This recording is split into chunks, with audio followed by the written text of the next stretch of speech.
Hello, everybody, and welcome back to One Hub Racing. We are finally here to kick off F1 25, season 27 of One Hub Racing, and back in the commentary box, myself and Colin. Colin, I missed you last season, but we're back, and I'm so excited.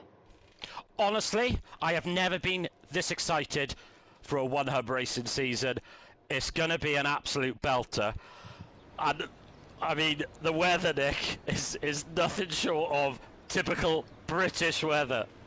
Yeah, I mean, there's always that risk, isn't there, starting the season in these wet weather conditions with the adaptive weather system. We'll come to all that in a minute. But I think, first of all, Cole, it's important to start with. We've got 15 drivers here in the P3 tier, so we are back up to 3 tiers for season 27 on F1 25. Everyone seems to like this game much more than the previous. We've had the Inside the Stewards Room show on Friday that we did, where we dove into some of the rules and kind of the weekly format that'll experience. And then Cole, yourself and Jess did the pre-race show at 12 o'clock today. Everything's been building up to where we are now. Exactly that. I would just like to thank all of the admin team for all the hard work that everyone's done to enable this league and this season to be as extraordinary as it has been. The interaction from the community has been amazing, and I'd just like to thank the admin and the drivers for what is surely going to be, I think, one of the all-time great one-up seasons. Well, he may be the oldest man in the league, but he's the first driver to hit the track officially for season 27. J.R. Mason with his teammate Jamie follow closely behind. Possible constructors champions. It's too early to tell. But one thing that we do know is that your dad J.R. Mason won here last time we raced in One Hub. Absolutely brilliantly managed his to win the race, even though perhaps on outright pace he wasn't the quickest. Exactly that. It was an astonishing drive, to be honest. He controlled that race to perfection, like a professional would. It was really impressive. It is his best track by quite some distance, but I don't think he's very happy about the rain. But to be honest, the practice session we did this morning, Nicky, was very, very good.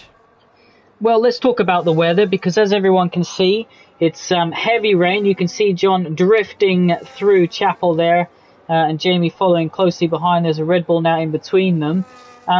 Let's talk about the rain. How do we get to the decision that it's raining, and we know that it's not going to be raining for the entirety of this session?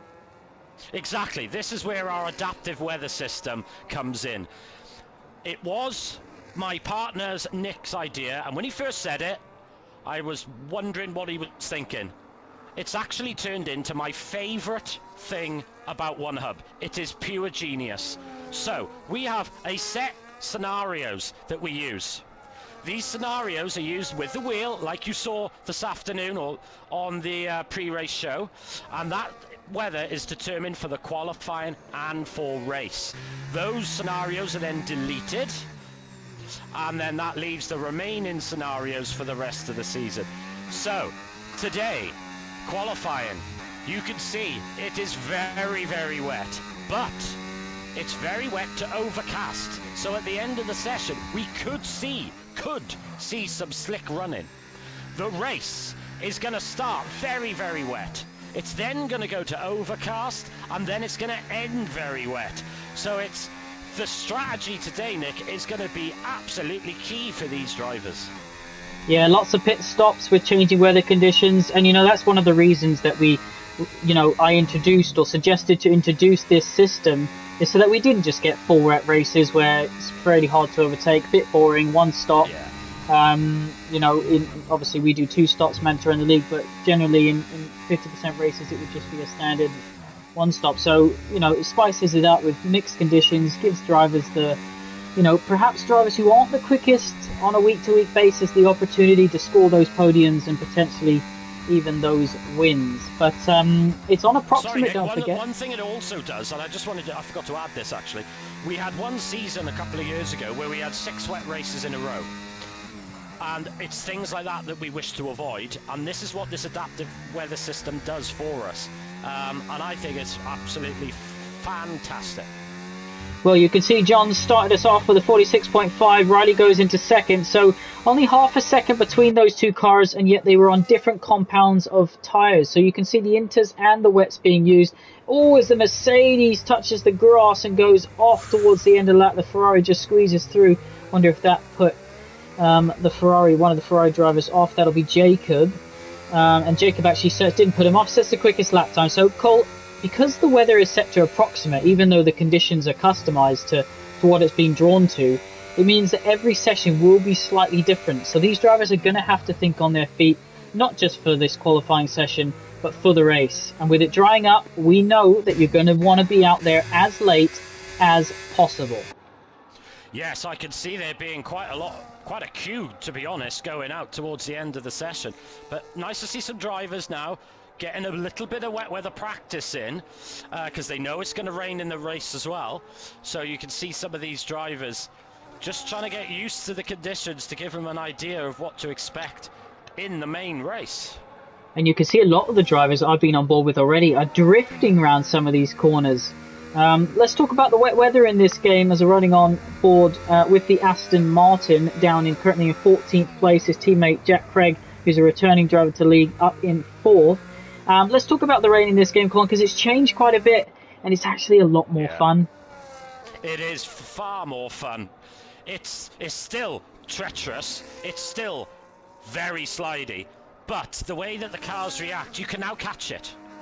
So you see that there seems to be an element of warning to the driver, and they can catch any slides. And that was shown today in the practice session, where there weren't too many spins. There were a couple of mistakes, but it's just far more fun to drive and more rewarding. Rain, for the last few games hasn't actually been that much fun, but I got to be honest, I thoroughly enjoyed this afternoon's practice session racing in these conditions. Well, 11 minutes left in this first qualifying session. As you heard, this is the P3 tier racing Sundays at 4:30 p.m. Colin and I in the commentary box for this tier most weeks, unless one of us can't make it. But back to 3 tiers, Colin, from 2 tiers on both seasons on F1 24 shows that this game is in a better state. And Fury in the Ferrari has unfortunately invalidated his lap time, so 3 drivers still yet to set a lap time.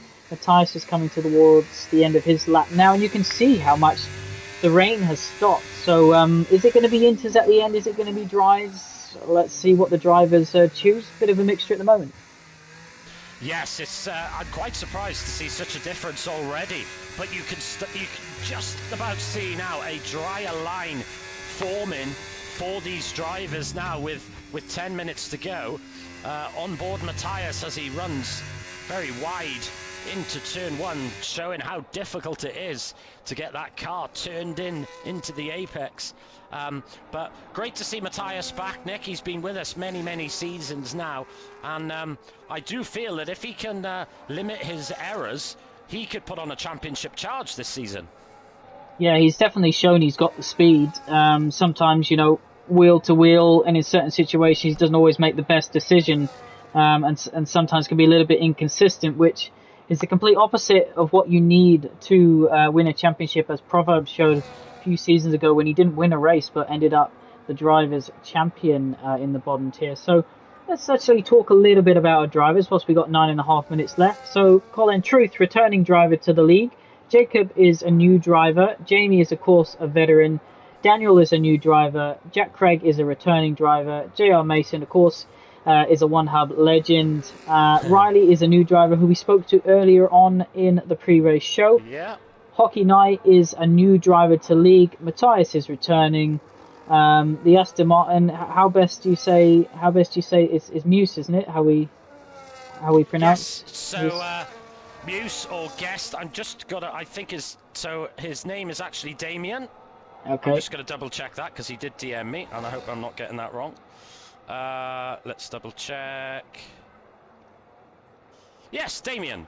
And he said you can refer to him as Damien if that's easier. So, okay. And Damien, of course, has a good mate of mine, ERT Senna, as his engineer this evening and for the rest of the season. So he's going to have some very, very good experience for him in the background and in his year, which, when it comes to strategy, Nick, is going to be very, very helpful. Yeah, so Damien in the Aston Martin joined last season, I believe, so no stranger to the one hub rules. Then you got Burjax, Dr. Mew, who's returning. Burjax is new. King Vegeta is a new driver. Lethal Forceman is new, and the Fury Formula is also new. So quite a few new drivers in this P3 tier.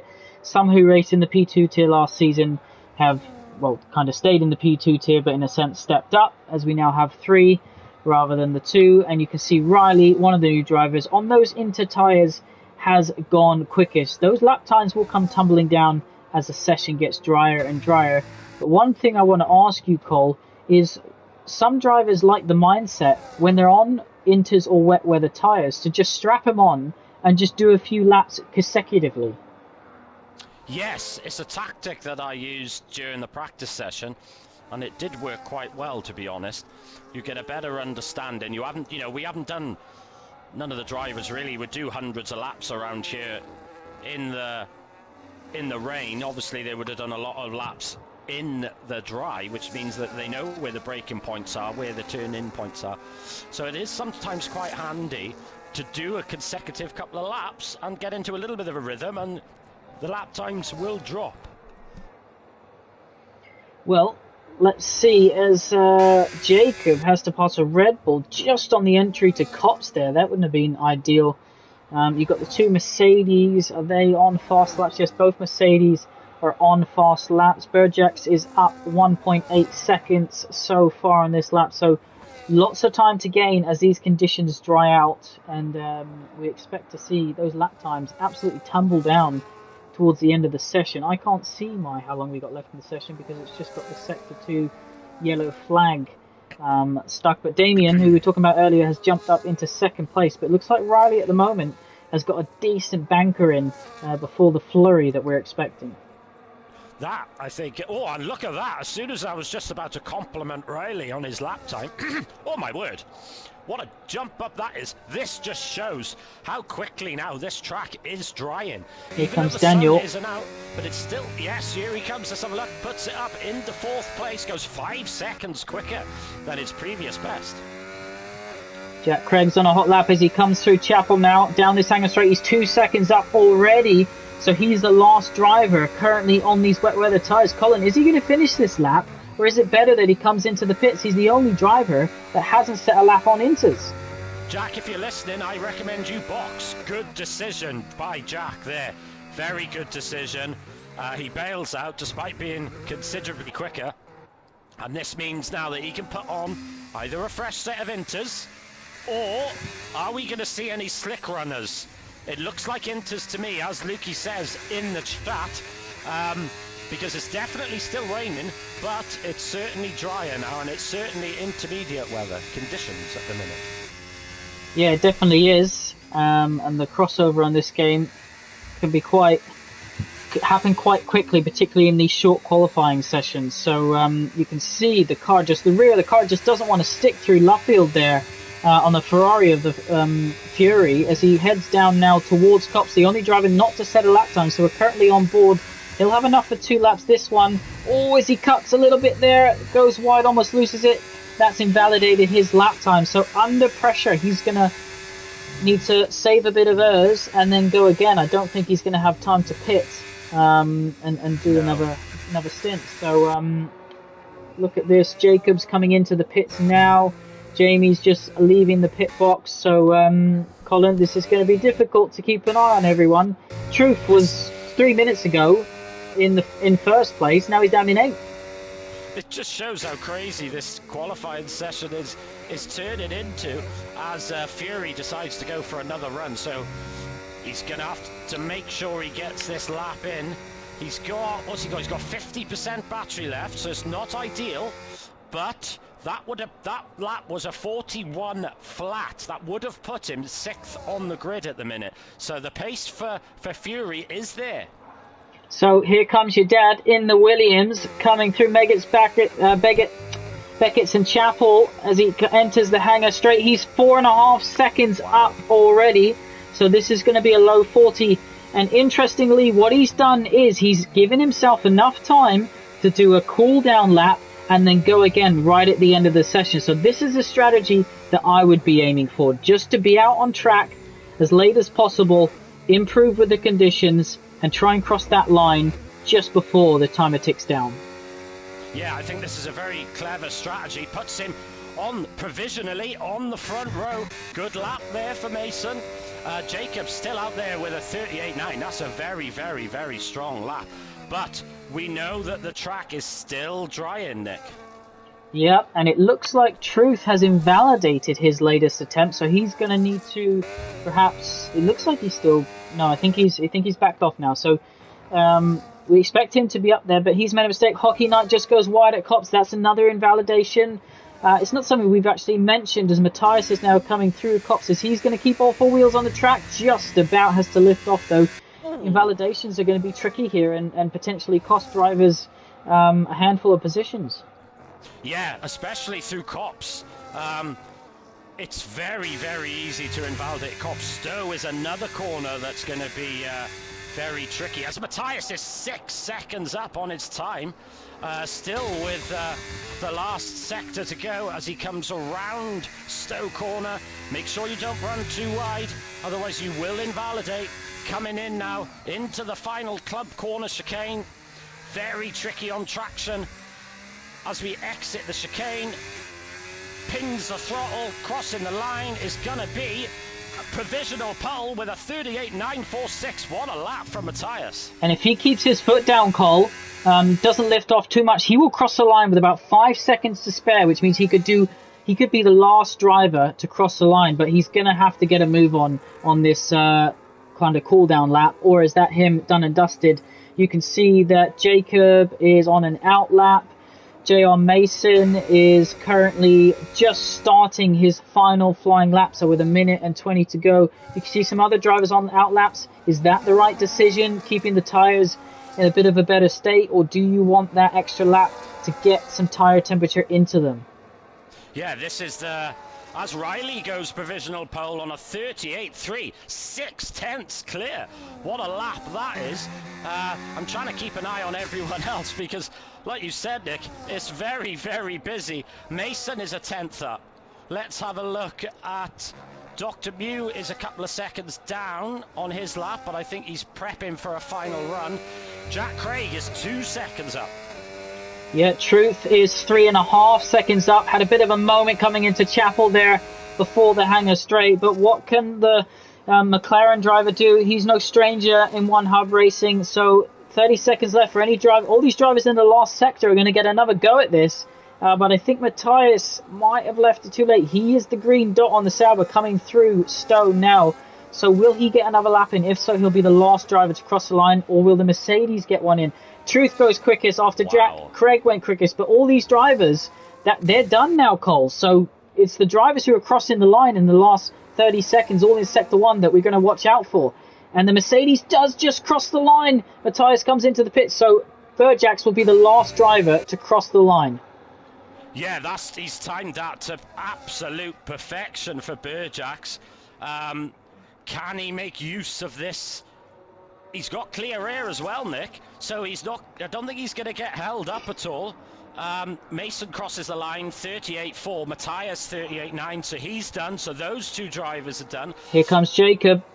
Out the final couple of corners. He was up at the end of Sector 2 split. What's it going to be? Will he take provisional pole? He does with a 36.3. Who's going to be next? His teammate. What can the other Ferrari do? As Fury comes round the last corner, nailing the throttle, but Nick, he hasn't used any of his ERS. I don't know why he's done that, but he didn't use any of his ERS unless he invalidated previously. So it's Fury. Lethal that's next. The Sauber man. Let's have a look. Currently coming through the final couple of corners here. The track looks pretty dry. You can see some raindrops in the distance, but this last section is so tricky on traction. You can see fighting the car as he's trying to turn at the same time. He goes second with a 36.9. Who's next to cross the line? I think it's a Red Bull or a Williams of Jamie. Let's have a look. Dr. Mew goes 13th. Hockey Night up into 10th with a 40.1. Burjack's now, he's coming into the final chicane. I think he's going to be one of the last. Oh, he has a big slide coming out of the last corner. Where's it going to put him? Second, up to P2, 36.6. I think that is That's everyone. it. That slide cost Burjack's pole position there in that final corner. He was really struggling to get the power down, and I think without that, difficulty on traction, he would have taken pole position, which is a note to the drivers in P2 and P1. You want to be last across the line tonight in this qualifying session. 100%. But what a session that was. So exciting.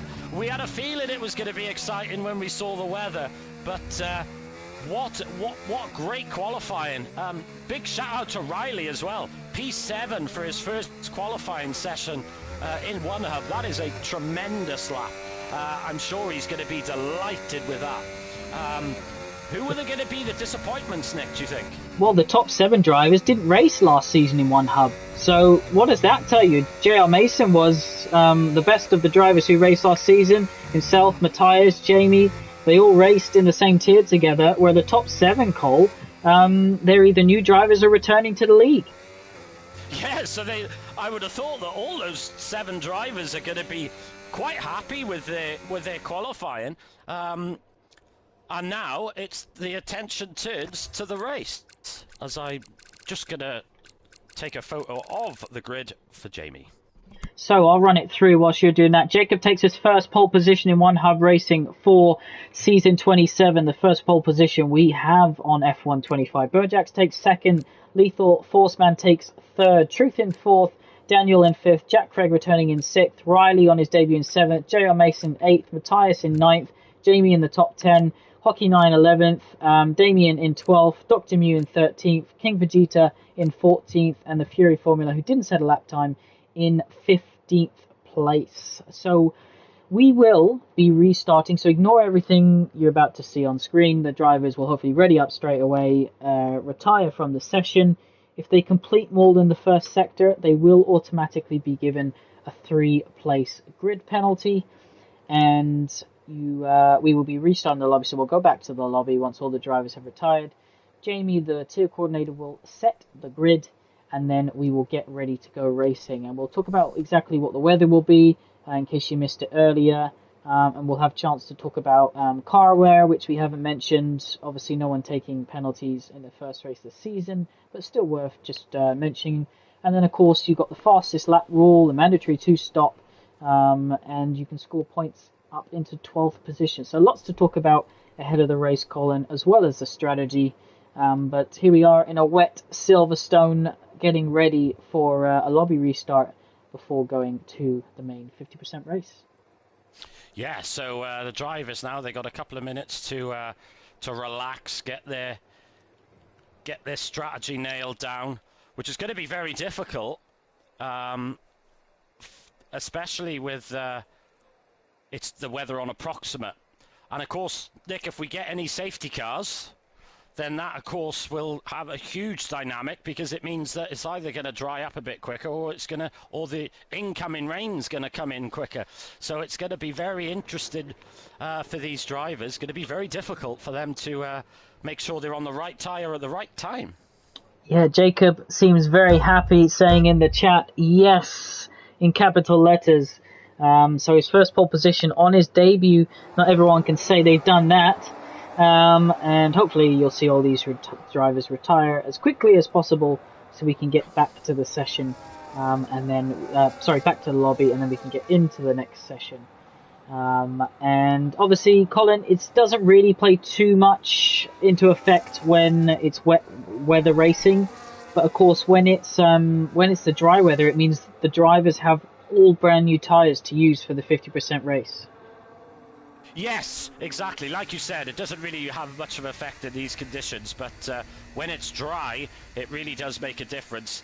It means that when you're in qualifying, you can use all of your soft tyres that you've got, go as simply as quick as you can, don't worry about any strategies, and then you'll get them all back once we do the lobby restart. So that will be very positive for them. Now, So we're going to be heading back now to the lobby. The grid will be reset by the tier coordinator, which is Jamie. And then we'll be ready to start the first race of season 27. 3 American drivers in the P3 You can see there King Vegeta, Daniel and Truth. So great to have drivers all over the world, Colin, join us here at One Hub Racing. And it doesn't really matter where you live, we will ship a trophy to you. So if you finish in the top 3 in the Drivers' Championship or win the Constructors, you'll be getting a trophy engraved straight to your door. And just another reason why, A, we charge an entry fee, but also B, we are what we are here at One Hub Racing. Exactly that. And, there are certain leagues out there where you get the impression that they only worry about the top tiers. And it certainly isn't like that here. We treat each tier as importantly as any other. All the opportunities are the same for prizes, etc., etc. And I think, Nick, is one of the reasons why One Hub has been very successful over the years.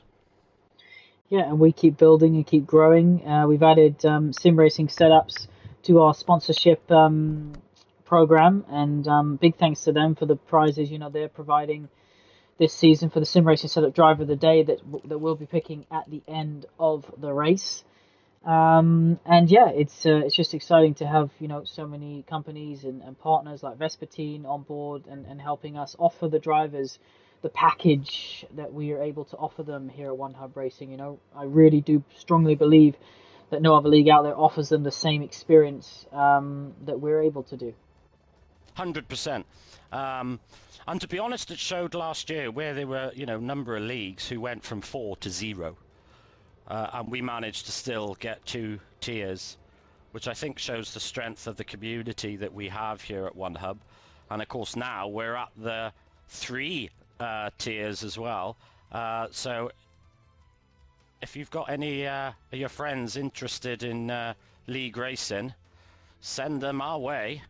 Obviously, we do have a waiting list, so if drivers do drop out for this season, quite a large waiting list actually this season, Cole. Already 13 drivers on there before we've even completed a lap in a race. But there's always drivers who, for various reasons, aren't able to complete the season, and so there's always opportunities for drivers to join midway through, and we of course try and bring them up to speed as quickly as possible. But Colin, we do lobby restarts not just for strategy but also for grid penalties, so stewards can hand out grid penalties. But what might be the other reason that drivers are taking grid penalties? So we have a engine or car wear system that we use. So we have a 10-place grid penalty for an engine that a drivers must take at least once a season, and a gearbox change, which is a 5-place grid penalty, and that's got to be done once per season. Now they cannot take them together, so you cannot take a 15-place grid penalty. You have to do them at 2 separate rounds. And it's perfectly up to the drivers which circuit they wish to choose. So they might choose, for example, a circuit that's quite easy to overtake. Or they might use a circuit where they're not very quick, or they don't feel like they have the qualifying pace, so they're not going to drop too many positions. So the drivers have to be careful, make sure they don't run out of an engine or gearbox, as that will be considered a DNF. And after this, later on in the week, the engine wear image will be up showing exactly what laps people have got left on their engine and gearbox and how many laps that they need to do for the rest of the season. So the drivers can work it out for themselves there. Yeah, exactly that. I always used to consider as well, is my teammate going to do it at the same race? Should we do it separate races? Should I do it at a race where there's going to be lots of safety cars, which might help pull me through and close the gap up to the leaders again? There's so many variables with the car wear to consider when to take it, as we see the countdown ticking down. So we're almost ready to get underway.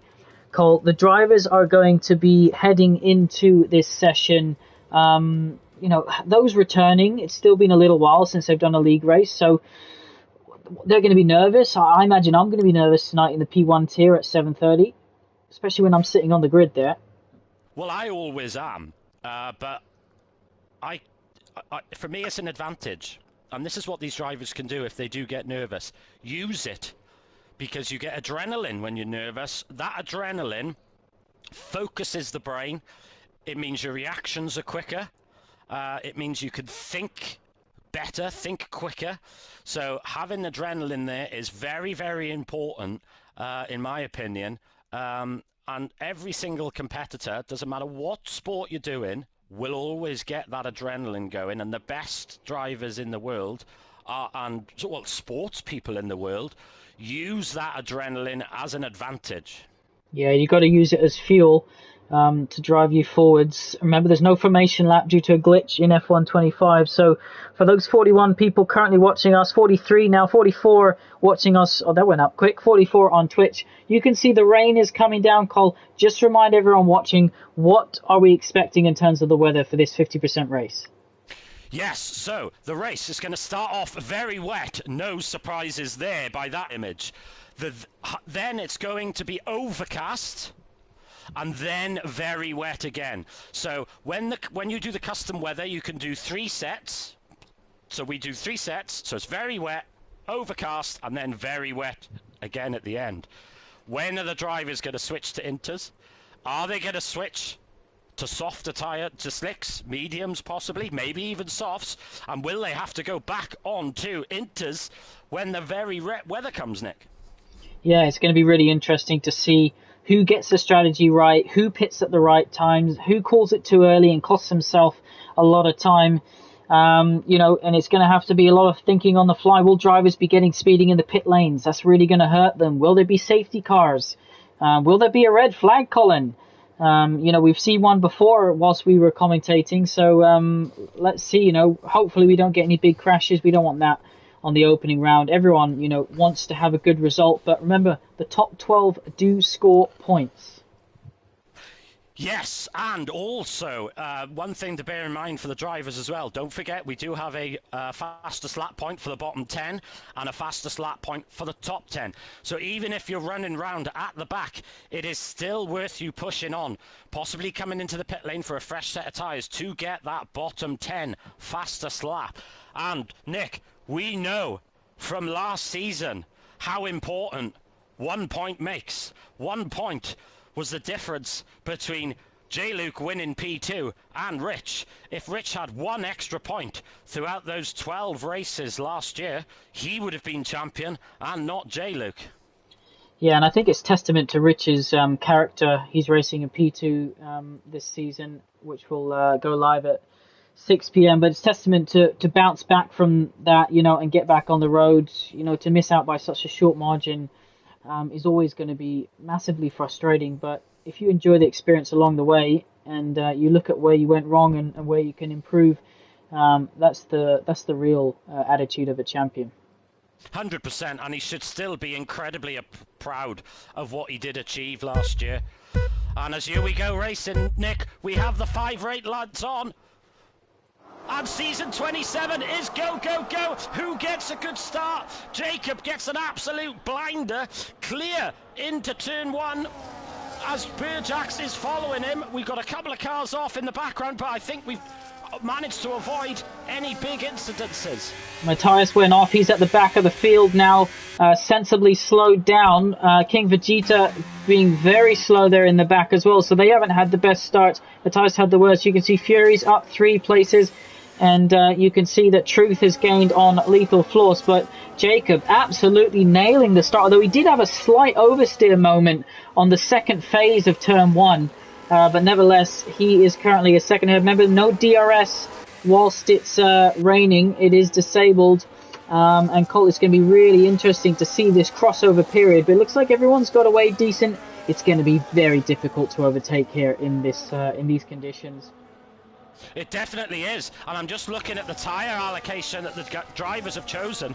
Every single driver is on the wet weather tyres, bar 1, and that is Damien there in the Aston Martin in 11th. Now, is this a strategy that Senna has advised him? Because this could be a very clever strategy. Do you know what? He's doing quite well with them. He's still keeping up with Hockey now. He's not getting pounced on by these wet weather runners so far. But as soon as this dry line appears, as Catherine says in the chat, he's going to have much better tyres once this drier line appears, as Jacob comes across through the last chicane at Club to start lap 2, and it's the perfect start for Jacob in the Ferrari. Yeah, the Mercedes having a bit of a moment there. Daniel, he was facing, trying to get past Lethal Force, did momentarily just before slow down the hangar straight, and you can see the line of cars all on this straight heading through turn 1 now. Jack Craig is attacking, but yeah, it'd be really interesting to see if Damien can survive these early few laps. The conditions will come to him, they will come to the tyre that he's on. You can see the Ferrari in the background is able to brake a lot later, tries to go down the inside, doesn't quite get enough of his car alongside. And yeah, away we go on to lap 2. It's interesting that Jacob didn't really pull too much out after the first couple of corners on that entire first lap. So it suggests to me that the Mercedes in second has the pace to keep up. Yes, as you can see Jacob sliding around, but still in control of his Ferrari. Burjack's not letting him get away, just a second in it. A long way to go yet. Lethal Force Man now, he's starting to reel in truth. He was over 2 seconds behind, but you can see he's brought that down now as he is starting to reel the top 2 back in. Nick still very, very close throughout the pack.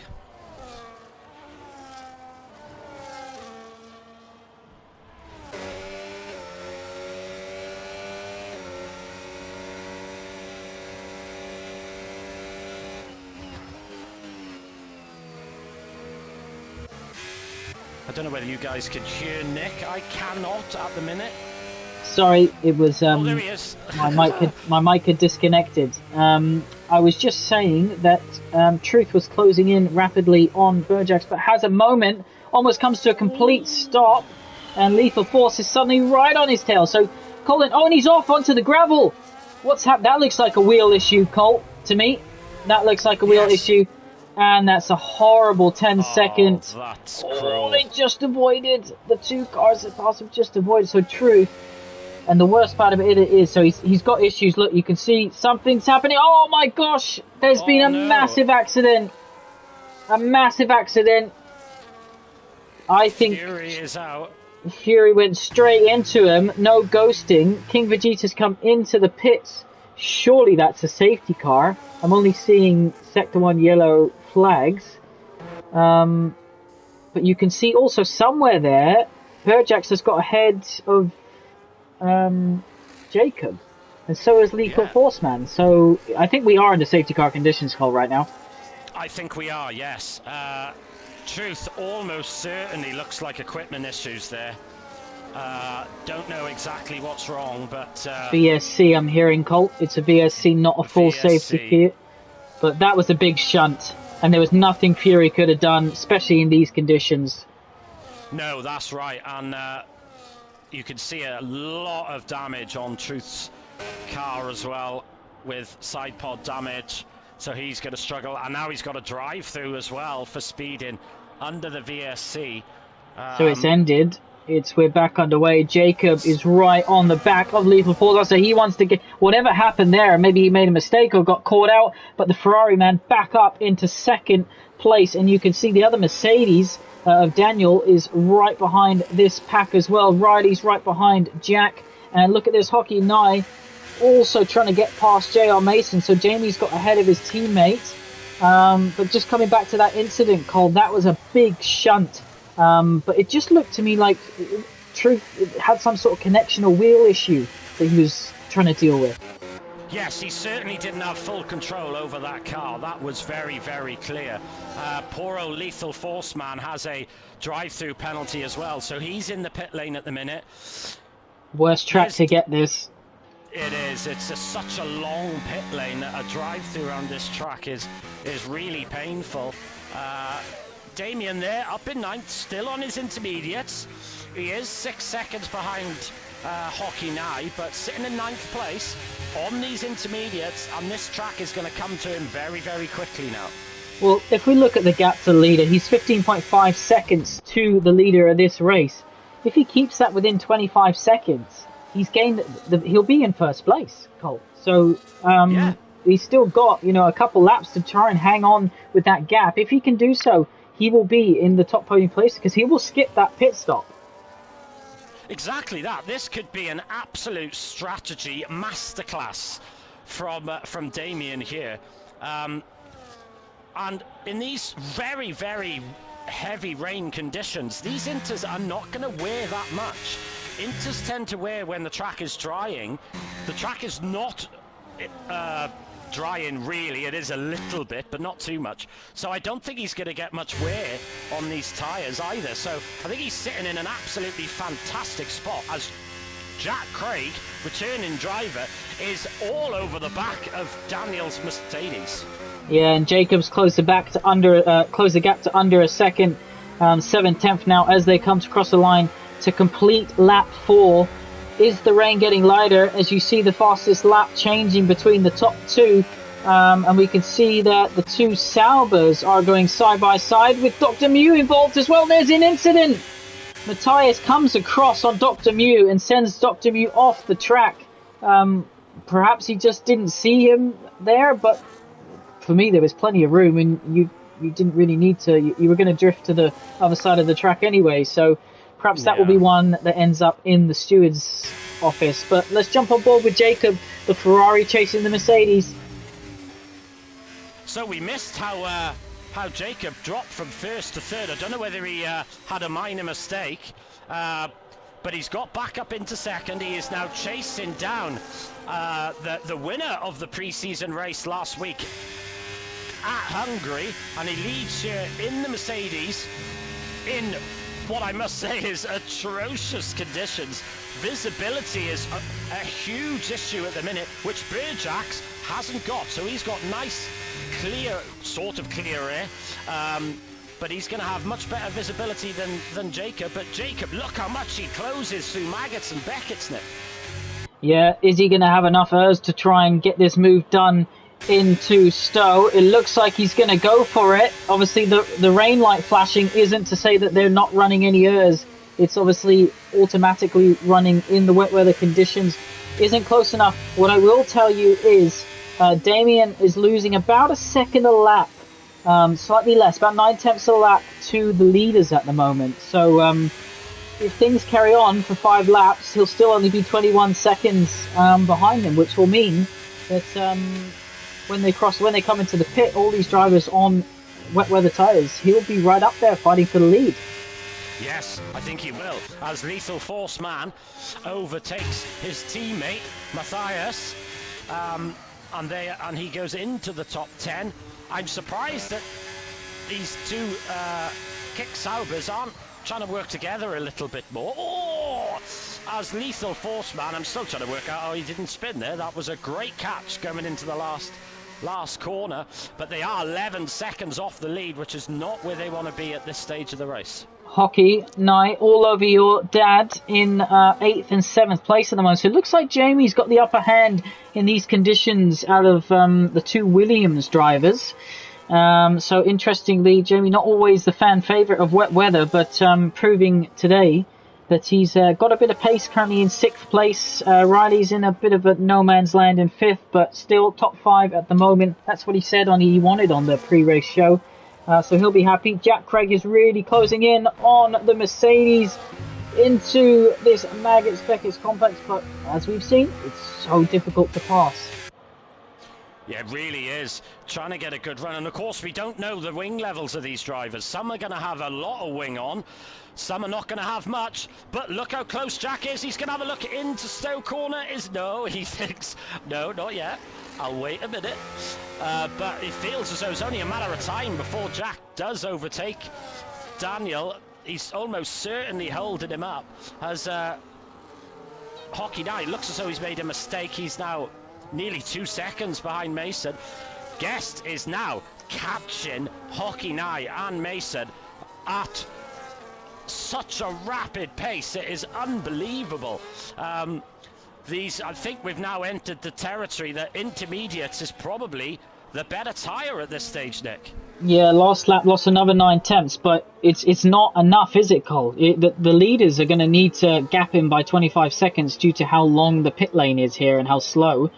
Lethal Forceman, who came in for a drive-through, setting fastest lap of the race. Here comes Jack Craig. Is he going to have enough of an overspeed to try it into Brooklands? Nope, he's not going to be able to keep a much tighter line there. We see yellow flags. Who is that? Spinning that? King Vegeta. He's got gravel all over his wet tyres. Yes, he's also, you can see just there that he's damaged his front right wing end plate.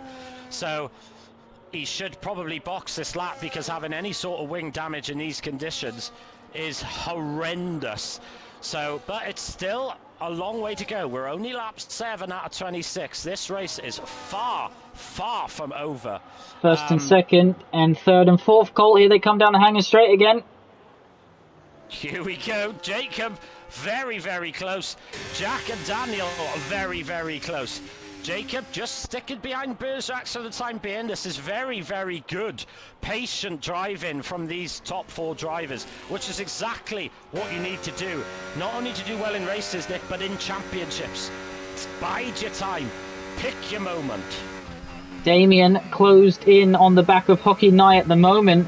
So as the top 2 trade fastest lap times, is it time for these Inter tyres to come alive? You can see he's definitely got the grip over the 2 cars in front. They're struggling so much on those wet weather tyres, whereas these Inters are favourable in these conditions. He can get the power down earlier, and look at the extra speed he's able to carry onto the straight. Wow.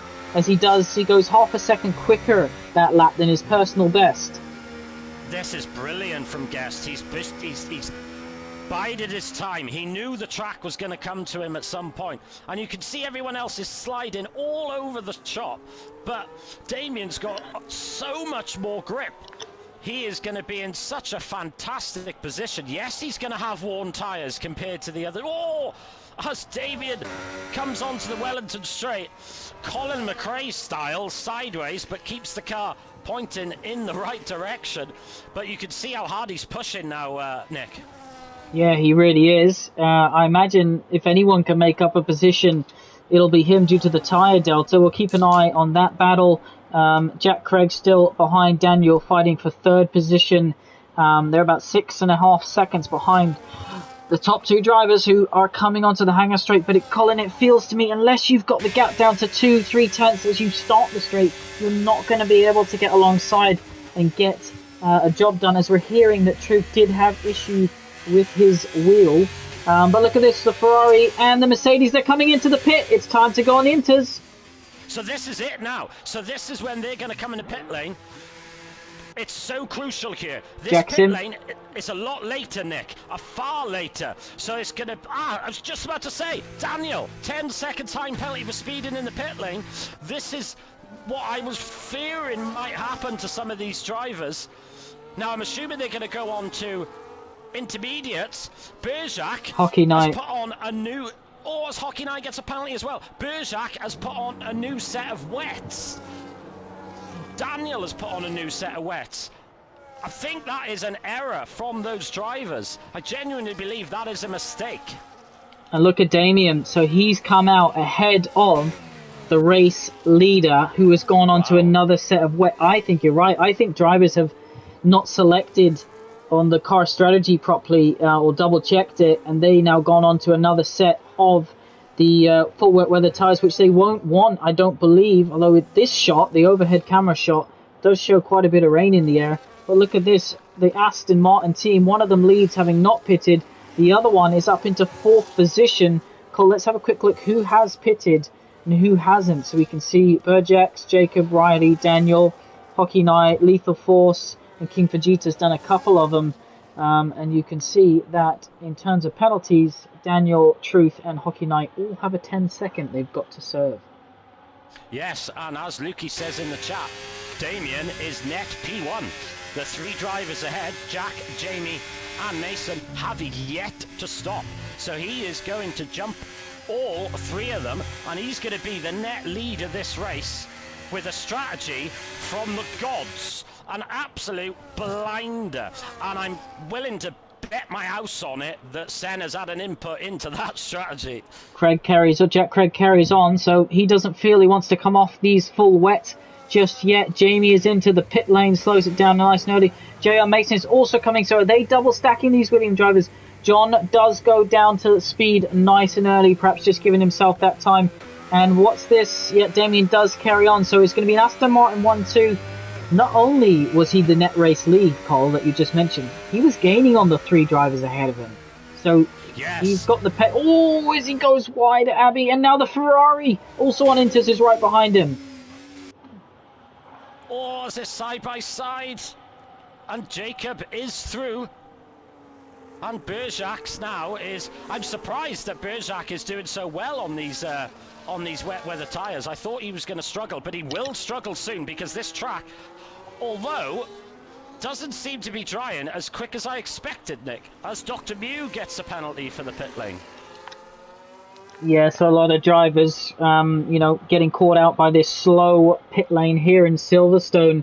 But we can see that Jamie, JR Mason, Lethal Force, King Vegeta, they've all gone on to a new set of Inter tyres. Daniel and Berjax and Hockey Knight are the ones that decided to go on to a new set of wet. What's the right decision? As you said, it still looks pretty wet out there. Are we going to see dry tyres before the rain, which we know is coming again later? Yes, I'm surprised it's still raining. This is the thing, it's on approximate, so it's gonna vary. But I'm sure that Damien is on the best tyre. You can see we got a much drier line than we've had previously. Jack's in. Jack is now in the pit lane, so he's going to go onto the intermediate tyre. He avoids getting a 10-second penalty in the pit lane, which is exactly what he needs to do. And yes, he selects the intermediate tyres. Here comes Jamie. So that's the second move that he's made on this lap. He got past Truth, and now he's got past Matthias up into 7th place. So who's that coming into the pits? That's Matthias and Truth. Remember, Truth will have to serve his 10-second penalty. Both drivers look like they've slowed down in plenty of time. So they're into the pits, and we got yellow flags in Sector 1. Who's that for? Don't think it's anything major, but what a move by Jamie. I mean, Jamie's got a very good habit of pulling off some absolute blinding moves, and he's looking very comfortable out there, Nick. He's gapped his teammate by nearly 6 seconds. Hockey Knight on the wets, but they do have that time penalty, which they will have to serve, Nick, the next time they stop. So that's going to put them in an awful position. Truth was almost in the inside of the pit wall as he exited the pits there, trying to get on the power on those cold intermediate tyres. So it just shows you, yeah, the Inters are quicker, but the first few corners are still treacherous. You can see that Jacob has gapped Berjax due to the superior tyre compound by 5 seconds since they pitted, and Damien a further second behind. Rolly's having a good race, solid race, quiet race, I must say, in 4th position now ahead of Jack Craig, who will have the fresher Inter tyres, but why did he come in so late if everyone else was already in? Yes, I feel as though he's going to be a bit disappointed about where he's come out now. Yes, he'll have fresher set of mediums later on. Berjax is pitting for the second time, so he's realised he's losing so much time, but he's really going to lose. What tyres is he going to put? He's not going to go for dries, is he? No, he's going for Inters. No. To be honest, I think he was probably better off staying on the wets until it was ready for dries, if that does happen, because this is going to cost him 25 seconds, Nick, doing another pit stop. And he knows he's going to have to change tyres again, even though mandatory-wise, I think that's his second pit stop. Surely he's not going to be able to get these mediums all the way to the end with the overcast weather coming. Unless it doesn't dry up enough, yeah. then he'll be able to take these to the end. Will the drivers who pitted 3-4 laps ago be able to go to the end? Maybe that's what Jack Craig was thinking as well, as he's in 4th place still. But Jamie moves up position, so does his teammate John. So Berjack's down into 8th place, having previously leaded this race before at the safety car point. Yes. Oh, as Jamie. Oh. I don't know whether that was a bit of lack of concentration or whether he was looking at his dash, but he drove onto the grass heading towards Cops. I'm still trying to work out how that car is facing the right way. So that would have been heart in the mouth moment for Jamie there. But he lost a good second and a half there to his teammate behind him. Burjack's all over the back of Mason now. I'm sure he's going to get him. Burjack's done well actually out of that. He is an 8th, but he's managed to get himself now on the better tyre, and it is still raining. Yeah, and John defending by going slightly deep there, and then Burjack's, what beautiful instinctive racing. So he let John go slightly deep. He broke early and got him on the switchback. So great racing from the Mercedes man. Shows you that he might be a new driver to One Hub Racing, but boy does he know what he's doing. As 2 more drivers come into the pits, we're seeing Damien come in for his first stop, of course. Remember that. Ooh. And he's on inters again. So he's gone for a second set of inter. And Daniel, who already stopped for a wet weather tyre, is coming into service. 10-second penalty and fit now the inter. So all the drivers choosing to race on the inters as things stand. But Daniel, from fighting for a podium position, is now going to be... Truth comes in as well to retire. So is that further wheel issues that he's been having? I think so. Yeah, I would have thought so. And everyone, Dr. Mew will move up into the points. Yes, so Dr. Mew now going to be running in 12th, which is, I got to be honest, I'm very, very impressed with Dr. Mew's race so far.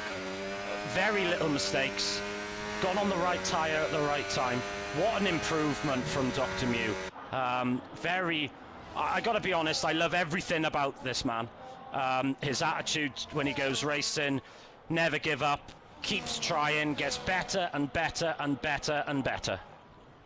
So Riley up into second place as Jacob bangs in those fastest laps. Are we going to see a response from Burjack? Are we going to see a response from Damien, who's now on fresh intermediate tyres? But Riley in second, Jack Craig in third, closing in on Riley. Few temps every lap. And then Jamie is now up into 4th position. So for a man who doesn't particularly like the wet weather conditions, he's really showing that he's still got some pace. Yeah, the Williams driver there, he's having an absolute blinder of a stint. As Burjack's, look at that for a lap time. A 40.9. If he keeps pumping them in, he's going to be soon on the back of Jamie. As Hockey Nye gets a 3-second time penalty. That is not what he wants. He's not going to be happy with that at all. Going back to what I was going to say earlier, when Damien left the pit lane, he actually hit the pit lane wall as he slid coming out, just about avoiding damage.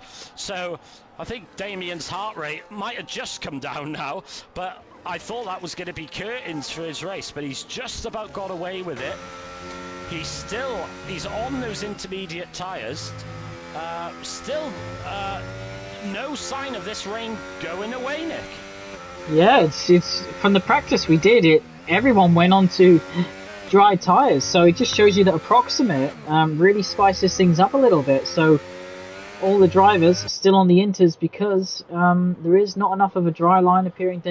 DRS hasn't been enabled. You can see that Jack Craig going to the wet part of the track, perhaps to try and cool his tyres down as he closes in to within a second. Jacob responds with another fastest lap. He seems in these conditions, in the wets, I felt like he was evenly matched. I feel like in these inter conditions, he's really stretched his legs and shown the field what he's capable of. Yes, he really has. He's driving beautifully well. Riley now, he's got Jack all over the back of him, but Jack just can't quite get close enough to him where it matters. You feel as though Jack's got the pace. Burjack there, you can see, setting another fastest lap of the race. Lethal Force now, then this shows, Nick, this is now getting to the dry territory. Yeah, you can see the rain still falling, but these lap times now, Nick, are tumbling as Jack tries to find some wet weather to cool his inters. Yeah, and you can see that Lethal Force just touches the back of Joe Mason as we head on to the straight and sliding out of the corner when all 4 wheels off track there. Is he going to have enough of a pace advantage to try and get the move done into Brooklands? No. Will he try on the exit of Luffield, or will he have to wait until the hangar straight? But those few laps extra that he's had don't seem to be hurting him compared to the likes of John and Burjax, who have done slightly less laps on their inter tyres. He's really got some pace as this Sauber kick driver. He really does. He's having an absolutely brilliant race. You feel as though his teammate Matthias is going to be disappointed with his race so far, but we've still got 11 laps to go. It's anyone's race really at this stage. It's so tricky out there. One small mistake, but I'm just astonished, and this is why we love this system of weather. This is why we put it on approximate, because the drivers have to think on their feet. They have to think as they go. But Jacob really is taking command of these conditions at the minute, Nick. Comfortably out in front. Riley having an absolutely tremendous race in second. He must be dancing in his seat. He's going to be delighted with that. But look how close Jack is, Nick. Yeah, I'll jump on board, and you can see that the other drivers that are closing in. So Burjax is closing in on Jamie, Lou Forsman closing in on J.R. Mason. So a few battles developing here. You can see the rain still coming down. I mean, it's meant to get wetter, so if it is going to dry up, Cole, it's got to do it soon. Otherwise, these drivers will not want to pit onto dry tyres for just a few laps. Yeah, exactly that. It's going to be really strange, is it? I feel as though it's going to dry up, and then it might not even go back to intermediate weather. It might do, but it may not. We've only got, what, 10 laps to go. Here we go. He's got to run. He's got to run. Riley was a little bit wide there, and you can see that Jack Craig is using all of his errs, but Riley's fighting it. No, he thinks better of it. He thinks, do you know what? I'll settle for a podium on my debut. Yeah, that's a lovely move by Jack. Sensible decision by Riley there. Didn't fight anything that he Oh, here comes Lethal. Sorry, Cole. Here comes Lethal. She's going to go around the outside of J.R. Mason. We'll go on this shot. Oh, they made contact. They made contact. So Lethal Force has lost a bit of wing running into the back of J.R. Mason. So I think J.R. Mason went a little bit deep again. And Lethal Force was looking for the switchback, but just kind of misjudged it. You can see the whole end plate there on that Sauber kick is missing. Even though he's got the pace over the car ahead, that's really going to affect him for the rest of this race. Lap 17 of 26 here. Yeah, he's going to really struggle there. You can see how that he misjudged the closing speed, which is easy to do in all fairness in these conditions. And he does have a lot of pace. He is quicker than Mason, but like you said, Nick, that damage to his front ring is really going to hurt him. Is he going to be able to still stick with Mason, or is he going to struggle, especially in the high-speed corners? Yeah, Burjax has gotten ahead of Jamie. Riley, though, hanging on to the back of Jack Craig as he brings it down to 7/10 of a second, 6/10 of a second. So he's able to hang on, is Riley, for the moment. But Jacob, it looks like no one's stopping. It's funny because if you'd gone 10 laps ago, that lead didn't exist. Now it's almost up to 20 seconds, so it's almost a race of two tails for the Ferrari team, in fact, with the other driver DNFing. Yes, it's for the constructors it's not very good, but for Jacob, he must be absolutely delighted with his performance so far. Not many laps to go now, but it is still raining, so I feel as though they're going to put on another set of inters, Nick. It could be the fact that we're not going to see any of this overcast weather as we got a pitter. And it is Mason. Mason is coming into the pit lane. So what's he going to put on? Surely it's going to be another set of inters. Yeah, you think so. I think it's too wet. DRS hasn't been enabled. You can see in the pit lane the raindrops on the ground, on the tarmac. So let's ride on board as he drives through the pit. Such a slow pit lane here in Silverstone. Really, really is painful coming from full speed. And it is going to be another set of inter tyres. So John doesn't think it's going to, as you see a Sauber coming in now with Matthias. So these drivers don't think it's going to drive up, and they're saying, we might as well box now, Cole, to get that fresher tyre, try and get the undercut on drivers who maybe don't call it so early and have to come in. But I think there are drivers who would be able to go to the end on their current tyre. I would say so, yes. I would say that's almost... So, who have got a... Burjax does not need to stop again. So, Jacob, Jack and Riley... DRS has been enabled. So what's happened there? Because I would like to say that this game's pretty good, but it instantly went from inters to dry, which is not very fair. No, that is... I've not seen it like that for a while. Screwed poor old Mason, because it looked like it was absolutely hammering down, and then... But did Mason feel as though it was ready for slicks, boxed to pick the slicks up, but forgot to change it, and ended up back on another set of inters, maybe? That is possible. You can see Dr. Mew is coming into the pits, as is Jack Craig, as is Riley, as is Burjax, as is Jamie. So all the drivers are going to pile in, and you see the fastest lap being set whilst coming into the pits. So Jack's gone for the hard tyres, Riley's gone for the medium, so that's going to be really interesting. We're going to see a right mixture of different tyre compounds. The softs would probably last to the end here. Yeah, they will do. But will it start raining again? Oh, it's exciting. And it's still raining out there, Nick. Looking on board, as I'm on board Riley at the minute, and the rain is still coming down, but it is certainly dry conditions now.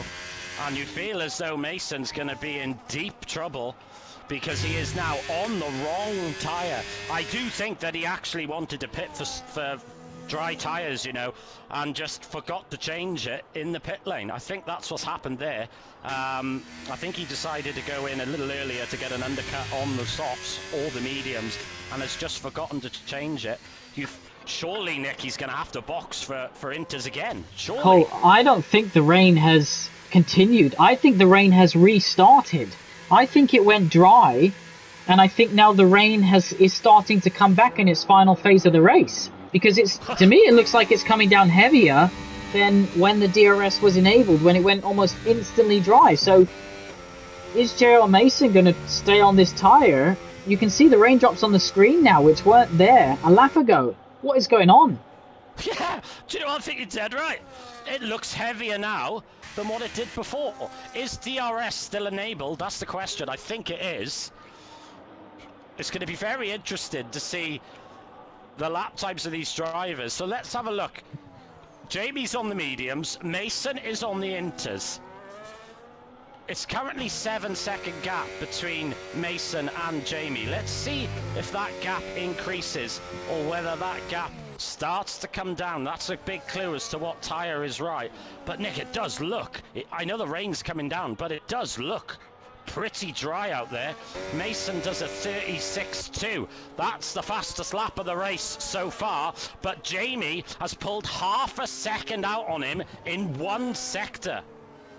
Yeah, but I think it's definitely dry weather tyres, but if this is the rain starting to come back in the final phase of the race, Matthias is also on the same strategy as JR Mason. Lethal Forceman, by the way, the only driver going onto those soft compounded tyres. Jack and King Vegeta, the only two drivers going on to the hard.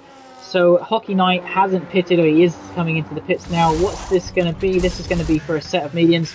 DRS has been disabled. I told you, Colin, the rain was coming back. Nick, what a legend you are. I don't know how the hell you saw that, but you did. This is ridiculous. I feel very sorry for the top five. What on earth do you do in this position? Jacob, it's easy. He's got a 20-second time penalty. 20-second time penalty. 20-second lead. So what Jacob needs to do now is box immediately, get these intermediates on. Because if he leaves it too late, he is in absolute deep trouble. He must box, and as quickly as he can. Jack Craig's come in. JR Mason has a 38-second gap between himself and the leader. So, I mean, if I was Jacob, to be honest, Cole, I know you're saying come in straight away. I would probably wait to see what everyone else does, because you've got that gap to be able to, you know, play with it by a lap. But it is starting to get wetter. JR Mason and Matthias are going to the end of the race on these inters that they fitted. Jack Craig is now going to come out behind JL Mason. So, JL Mason, this for me is one of the strategy calls that I've ever seen. I've never seen anyone, unless he got it wrong, Colin, like you said. You'll have to ask your dad afterwards. But this is fantastic.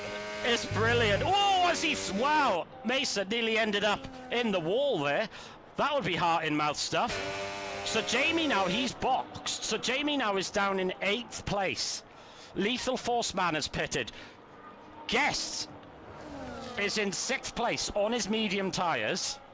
He's got a 6-second lead over Matthias in 7th.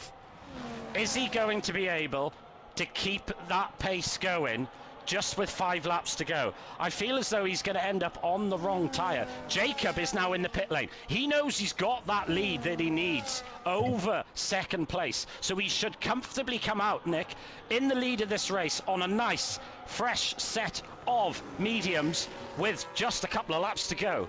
Yeah, what's Riley? Riley's staying out. Burjax is staying out. So we're seeing a mixture of strategy here. What's the right decision? What's the wrong decision? So these two aren't going to get ahead of Jacob. Jacob will look likely to win this race. But if it gets wetter, JL Mason is on for a P2 here. And Matthias, he could look to gain positions as well, as we're seeing yellow flags. That is King Vegeta in the gravel. So not having a good time is the RB. But at the moment, Jacob leads now down to 5.6 seconds. What's going to happen with the weather? It looks like it's getting wetter to me. And Burjax has got to run here down the Wellington Straight. Here he goes. He's going to have a go. He's in the inside. Oh, as Riley cleverly leaves the door open, but it's just too difficult for Burjax to get in the inside. And look how difficult it is for them, Nick. Look, it's next to impossible for them. They have got to pit. They have to pit. They are not going to make it. We're only on lap 22 or 26. Let's see what it's like through Copse. Look how slow they've got to go. Look how careful they've got to be on the throttle. Mason just gained 2 seconds on them in 3 corners. And I think if Burjax wants to get any sort of result out of this, same as Riley, they have got to pit. Because it's going to get to the point, Nick, where they're not going to be able to drive it at all. So Damien and Daniel have come in. So disappointing race for Daniel. He was obviously fighting for the lead. Burjax still trying to get past the Red Bull. But do they think they can hold on? The Mercedes man does go past, but they're continuing for another lap. They're going to try and take these tires to them. But look at the Mercedes. He goes straight off and into the gravel.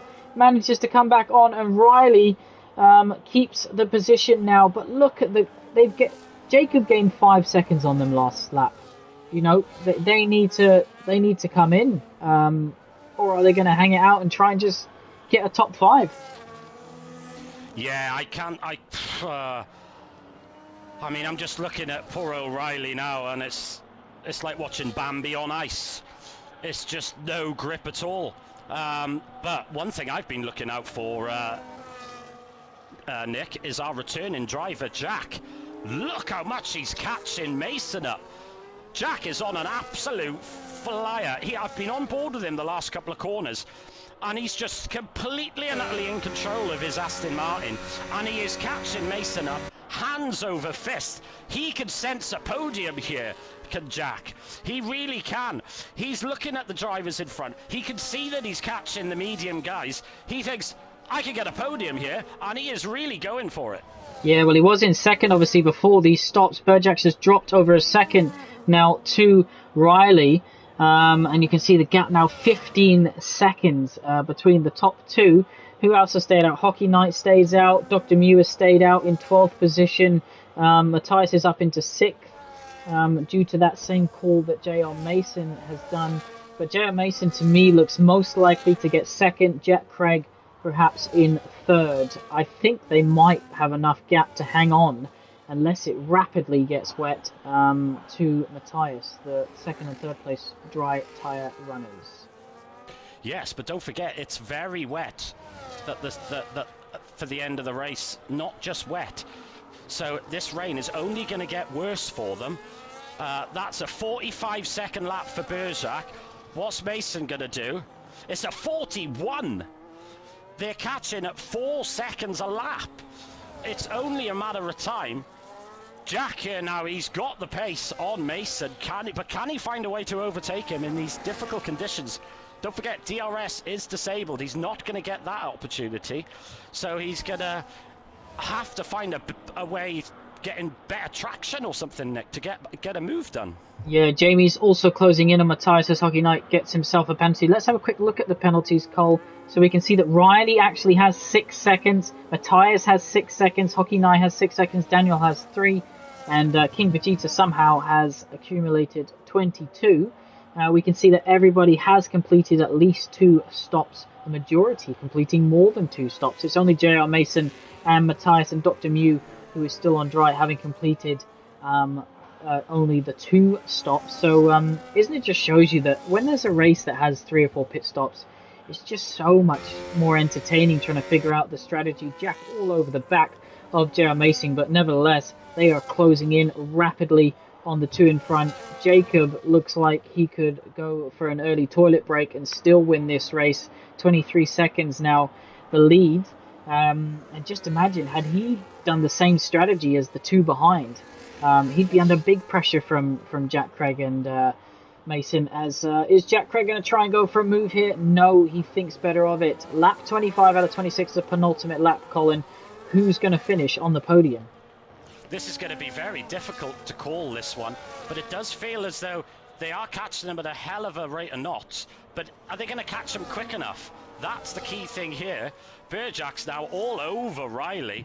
He's definitely got more pace. I feel as though Burjack needs to get this move done as soon as possible. Otherwise, he's going to be really struggling. And as you can see now, we've got 4 cars almost together with just around the outside. Good driving that's very good driving from the pair of them there. Mason realised it, left a little bit of space, and Jack realised that he's not going to be doing it as Burjack overtakes Riley, but runs wide. Riley's back through on the inside. That's both times that's happened that Burjack has got past, and JR Mason now squabbling a little bit with Jack Craig. And look at that, there's contact front right to rear left from JR Mason and the Mercedes. Both of them keep it on track. And look at this, Jack Craig is now going to get the better run out of Cop's corner. Is he going to be able to do the overtake here? No, he's not. Thinks better of it. Here we go. 4 coming onto the hangar straight for the penultimate time. I'm sorry, Jacob, that we can't give you any airtime. And Jack Craig squeezes through on Burjack. Yes, and Burjack goes through the grass. He has run out of all grip. Riley, I got to be honest, he's absolutely doing tremendous out there. But look at the understeer he's got. Look at the understeer. As they're both through now, that's both. Oh, is he? No! Contact. That was inevitable, but not really anything. Riley could have done anything different. He just hit the brakes, and he had absolutely no stopping power whatsoever. Now, the answer is now, how quick are these 2 drivers behind, Jamie and Matthias? How slow are these medium tyres now, Nick? Can Matthias and Jamie catch 7 seconds in a lap? Do you know what? I wouldn't be surprised if they could. No, especially those medium tyres are not even new. They're 7 laps old, and these 2 are going to be squabbling on the final lap. Obviously, Riley does have that 6 seconds of time penalties, but you have to say his defending here tonight has been absolutely beautiful, because Burjack has been the quicker driver of the 2. And what about the top 2, the 2nd and 3rd place? Is Jack going to be able to get ahead of JR Mason as we head down towards Cops? Are we going to see a Hamilton versus Verstappen moment? But you keep an eye on that. I'm going to jump on board with Jacob as we see quickly Jack get across. But here we go. Jacob hasn't put a foot wrong all day, really, and he comes to cross the line to take his first win in One Hub Racing. Run out of fuel. Sorry, Nick. Mason I think he's run out of fuel. Mason has no fuel left. He is not going to get on the podium here. He has run out of fuel. He has underfueled his car. The fuel is flashing. He is not going to get in the top. He's not going to get his podium. He has no fuel left in the car. None at all. He's going to do well to get any points at all, Nick. Wow, what a moment forget after such a brilliant strategy, but Craig crosses the line to recover in second, 35 seconds behind the race winner. Riley's going to cross the line in third, but will drop down due to his penalty. So Burjax will take third, Matthias will take fifth. So no, Jamie jumps up to fourth, so Riley keeps fifth, Matthias takes sixth, Gerald Mason eventually crosses the line in seventh, ahead of Lethal Forceman in the other Sauber kick, crossing the line in 8th position. Remember, so Gerald Mason drops down to 8th there. Damien is coming across the line in 9th position. And Daniel looks like he's going to round out the top 10, but does have a penalty, so we'll keep an eye on that. But look how heavy the rain is riding on board with Daniel now. This is like full wets again. It is. Berjak is quite fortunate, same as Riley, that this race, if there was another safety car, that would have been them in deep trouble. But do you know what?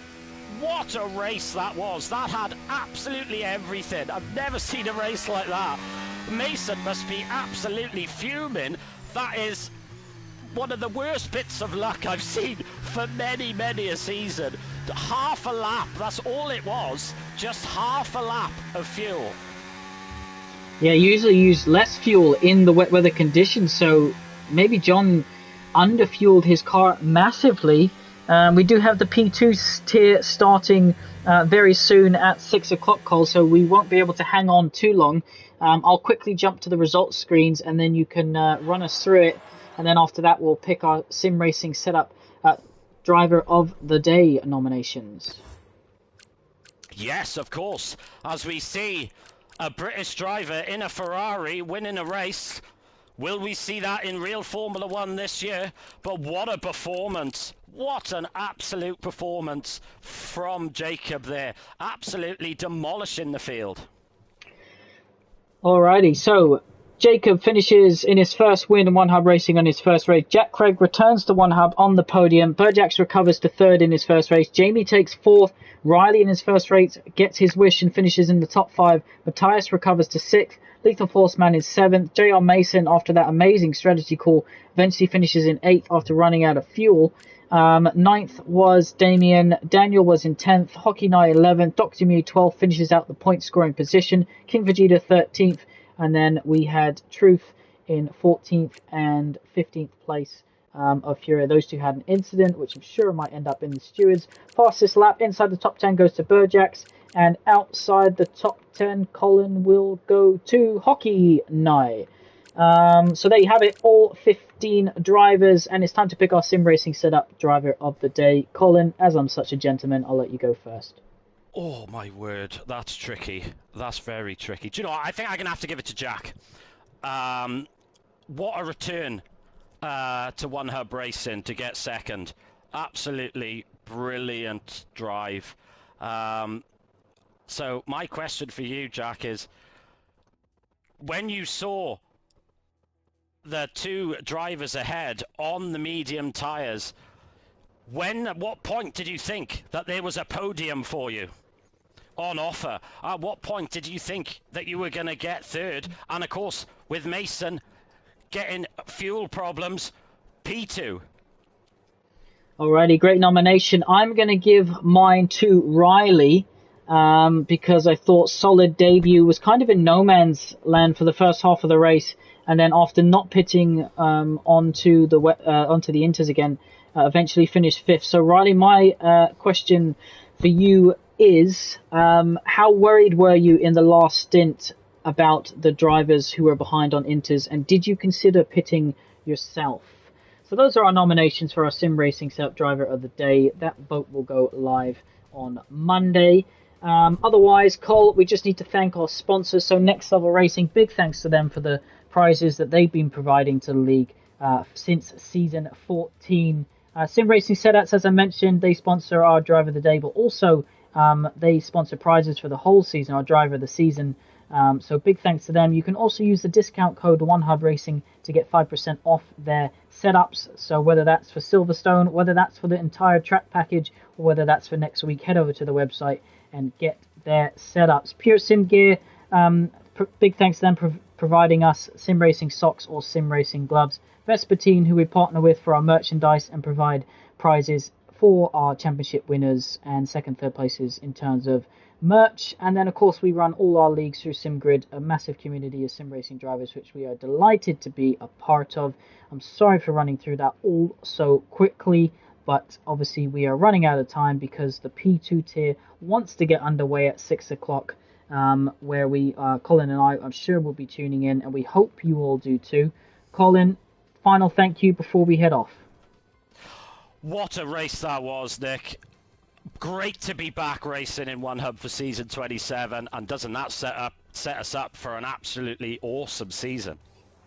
It definitely does. Bolton, we will look into mic issues to try and test it and see if we can get it spot on for next week. So apologise if it hasn't been perfect. First race of the season done and dusted, so we were probably a bit rusty ourselves, Colin, but nevertheless, we thoroughly enjoyed it. We hope everyone did too. Thank you very much for watching. Enjoy the P2 tier, which starts at 6 p.m. P1 tier, where Colin and I will be racing in red, starts at 7:30. Thank you, and we will see you next week. Good night. Good night, all.